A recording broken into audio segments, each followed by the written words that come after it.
नमो भगवते तस्मै कृष्णायाद्भुतकर्मणे रूप नाम विविधेन जगत कीर्तियूयतः सच्चिदानन्दरूपाय विश्वोत्पत्त्यादिहेतवे तापत्रय विनाशाय श्री कृष्णाय वयं नुमः। श्रीमद्भागवत महापुराण तृतीय स्कंध 27वां अध्याय प्रकृति पुरुष के विवेक से मोक्ष प्राप्ति का वर्णन। श्री भगवान कहते हैं, माताजी, जिस तरह जल में प्रतिबिंबित सूर्य के साथ जल के शीतलता, चंचलता आदि गुणों का संबंध नहीं होता,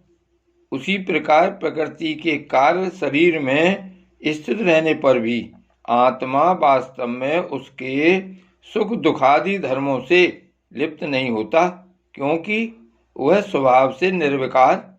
अकर्ता और निर्गुण है। किंतु जब वही प्राकृत गुणों से अपना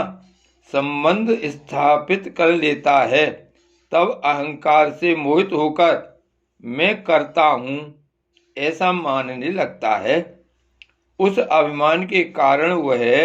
देह के संसर्ग से किए हुए पूर्ण पाप रूप कर्मों के दोष से अपनी स्वाधीनता और शांति खो बैठता है तथा उत्तम, मध्यम और नीच योनियों में उत्पन्न होकर संसार चक्र में घूमता रहता है। जिस प्रकार स्वप्न में भय, शोक आदि का कोई कारण न होने पर भी स्वप्न के पदार्थों में आस्था हो जाने के कारण दुख उठाना पड़ता है, उसी प्रकार भय, शोक, अहम, मम एवं जन्म मरणादि रूप संसार की कोई सत्ता न होने पर भी अविद्यावश विषयों का चिंतन करते रहने से जीव का संसार चक्र कभी निवृत्त नहीं होता। इसलिए बुद्धिमान मनुष्य को उचित है कि असन्मार्ग विषय चिंतन में फंसे हुए चित्त को तीव्र भक्ति योग और वैराग्य के द्वारा धीरे धीरे अपने बस में लावे। यमादि योग साधनाओं के द्वारा श्रद्धापूर्वक अभ्यास चित्त को बारंबार एकाग्र करते हुए मुझ में सच्चा भाव रखने, मेरी कथा श्रवण करने, समस्त प्राणियों में समभाव रखने, किसी से बैर न करने, आसक्ति के त्याग, ब्रह्मचर्य, मौन, व्रत और बलिष्ठ अर्थात भगवान को समर्पित किए हुए स्वधर्म से जिसे ऐसी स्थिति प्राप्त हो गई है कि प्रारब्ध के अनुसार जो कुछ मिल जाता है उसी में संतुष्ट रहता है, परिमित भोजन करता है, सदा एकांत में रहता है, शांत स्वभाव है, सबका मित्र है, दयालु और धैर्यवान है, प्रकृति और पुरुष के वास्तविक स्वरूप के अनुभव से प्राप्त हुए तत्व ज्ञान के कारण स्त्री पुत्रादि संबंधियों के सहित इस देह में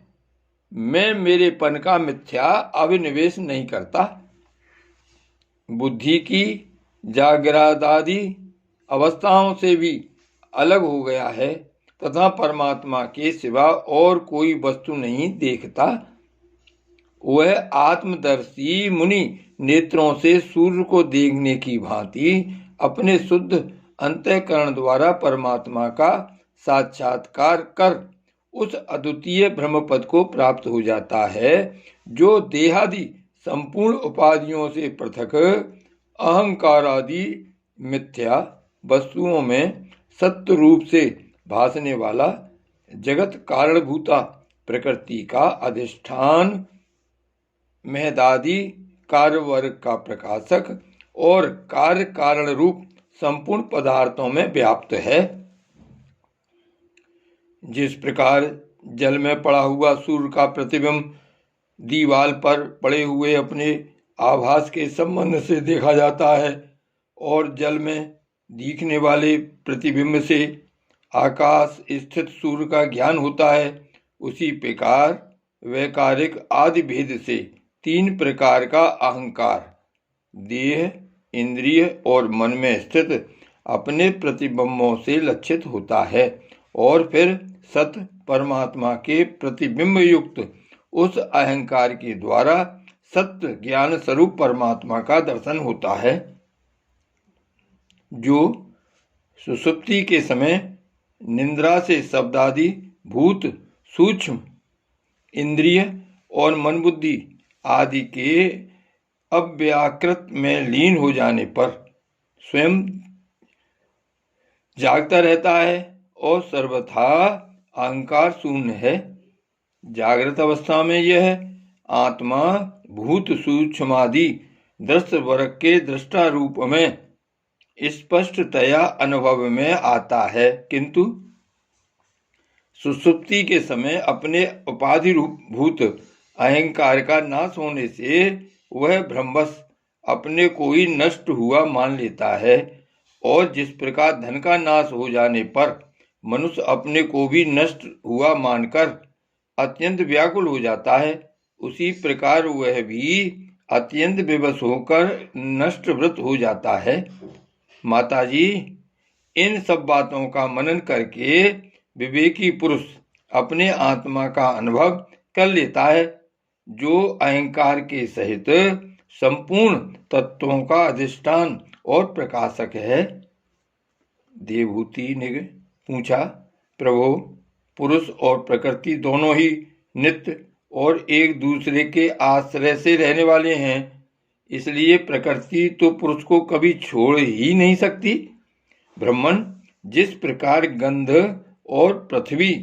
तथा रस और जल की पृथक पृथक स्थिति नहीं हो सकती, उसी प्रकार पुरुष और प्रकृति भी एक दूसरे को छोड़कर नहीं रह सकते।